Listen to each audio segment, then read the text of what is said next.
Доброго всем дня. Так, ну что такое сегодня у нас тут происходит? А происходит то, что очень жарко. Не знаю, сколько градусов, не смотрю. Я знаю, что жарко. Воды нету, как всегда, отключили нам воду. И животные мои, куры, все ходят еле-еле. Теленок, телочка у меня 3 месяца, с ума сходит. Сегодня утром я ей не дала вот этот биолактис, потому что я посчитала, что одного раза в день ей достаточно. Но она, по-моему, меня уже проклинает на всех языках мира, потому что она то просто в полголоса мукала, потом она орала, потом она ревела, потом как бык рев издавала такой неестественный для теленка. Я испугалась и уже бегу, несу ей. Но сегодня я решила добавить также на пробу сыворотку от сыра. Вот. Такую жару, естественно, выходить не хочется, но и нельзя, потому что вода нагревается у кур, у цыплят, и воду нужно менять в такую жару часто. Плюс у меня еще зангуч мой. Несу ему простоквашу, холодную из холодильника, немного накрошила туда хлеба, он хлеб вот любит с детства, простоквашу, и обязательно, чтобы и хлебушек немножечко накрошить туда, вот, чтобы немножко ему было полегче, потому что очень жарко. Вот, и вот хочу успокоить свою телочку, наконец-то, надеюсь, мы обойдемся без расстройства желудка. Но сыр у меня в принципе, на мейта, а обычно понос у телят лечат именно им. Вот, поэтому я как-то себя успокаиваю. Хочу попробовать, потому что я выливаю огромные кастрюли сыворотки после того, как раздам. Если, конечно же, меня попросят, я ее не продаю.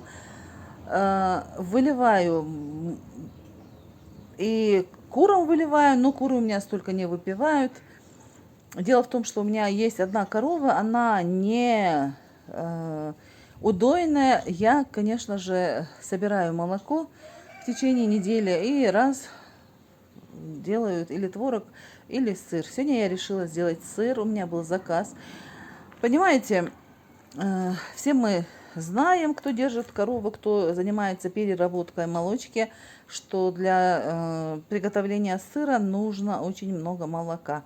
И продавать по 350 рублей за килограмм сыра я не вижу смысла. Поэтому я решила просто его не продавать. А тут клиентка моя, очень такая хорошая женщина, просто вот настаивает, давно уже просит килограмма 5. Я понимаю, что килограмма 5 там на 1500. Представляете? 1,5 килограмма, 5 килограмм я, конечно, и не дам, потому что у меня нету столько.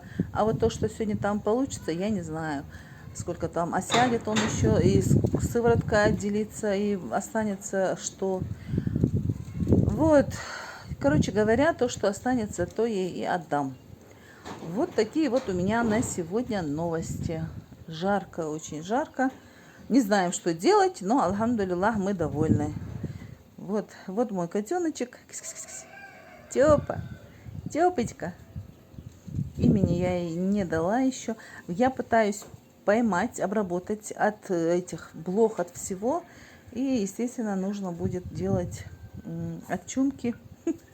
От чумки какой-нибудь укольчик.